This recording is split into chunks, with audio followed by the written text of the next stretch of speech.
Bonsoir à tout le monde. C'est mon cinquième ou sixième appel de demande de soutien.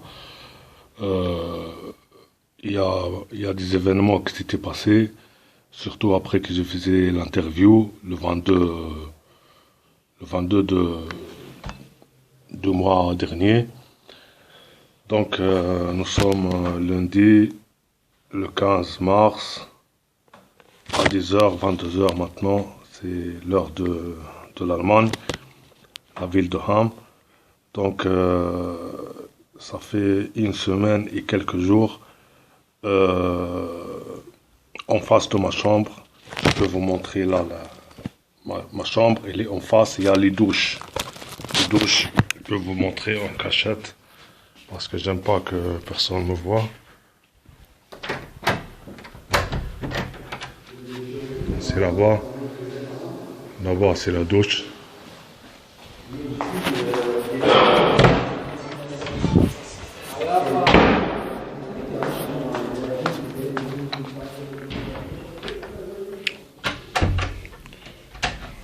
Voilà. Je vais vous montrer vite fait la douche. Il y a beaucoup de jeunes là-bas. On dirait 5, 6. Chaque jour, le nombre augmente. Il fume du cannabis. Je sais pas quelle marque, sûrement il fume quelque chose de synthétique parce que quand je respire ça, ça me fait des hallucinations le soir. J'avais mal à la tête. J'ai essayé de voir le docteur ici plusieurs fois pour qu'il me donne des Filargon, quelque chose comme ça pour le mal de tête. Donc ça fait une semaine, j'arrive pas à voir le docteur. Toujours, il me dit qu'il n'y a pas de traducteur. Ils m'ont donné rendez-vous aujourd'hui. Je suis parti aussi. Il me dit qu'il n'y a pas de traducteur. Et en même temps, j'ai réclamé à la réception que dans ces douches-là, des jeunes, il reste, il met la musique du baffle à haute voix, un grand baffle pour la musique, le soir, même après minuit.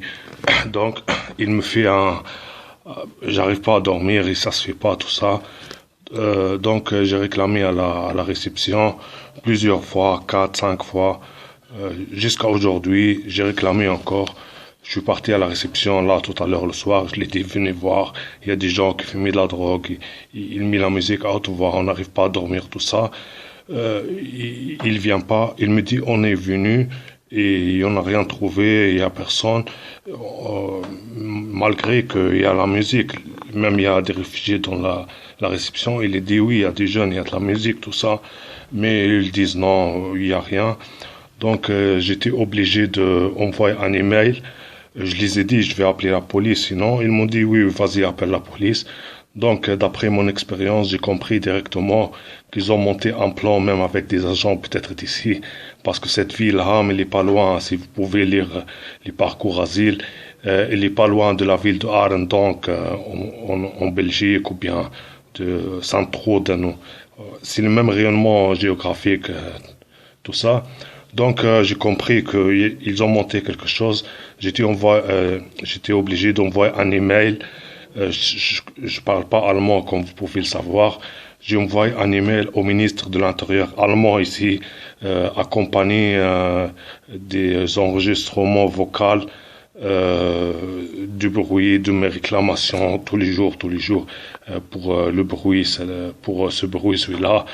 Donc si quelqu'un il peut avoir honte de ça, si les autorités de cette ville ou bien de l'immigration ou quelque chose comme ça, parce que vraiment ça fait honte qu'on envoie un email au ministre de l'Intérieur qu'ils ont peut-être beaucoup de choses à faire que s'occuper du bruit des gens qui fument des substances hallucinogènes.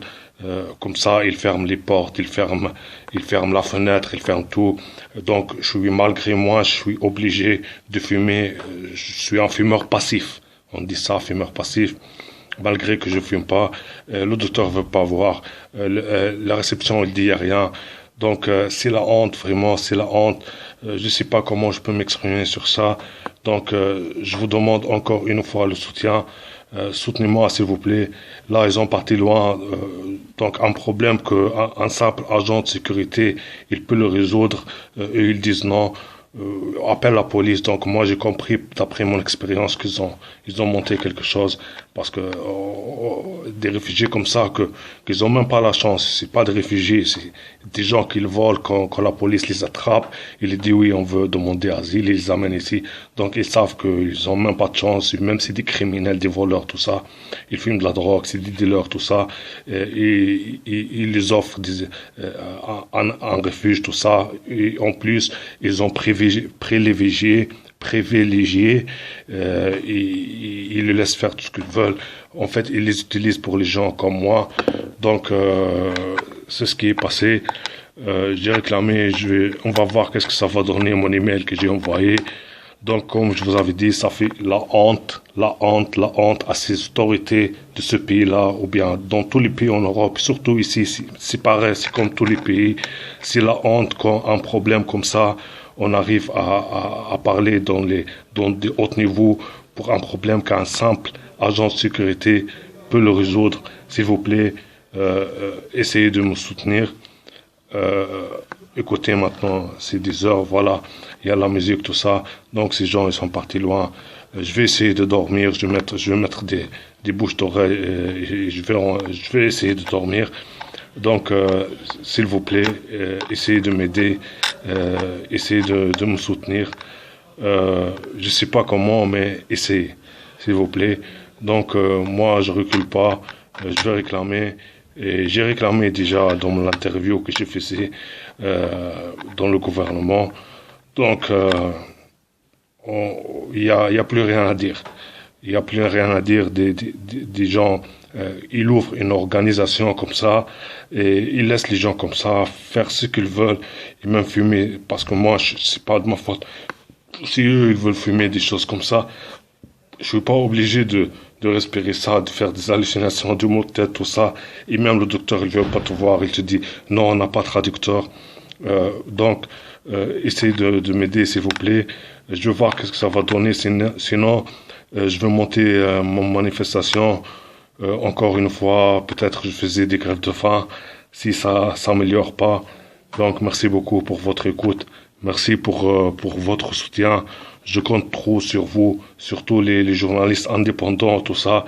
Essayez de faire entendre ma voix en espérant qu'un quelqu'un d'honneur dans les autorités, des gens, des responsables, à des gens qui se trouvent dans ma situation, ouvrent les oreilles, ils peuvent entendre mes cris. Ça fait maintenant 9 mois que j'écris quotidiennement, chaque fois.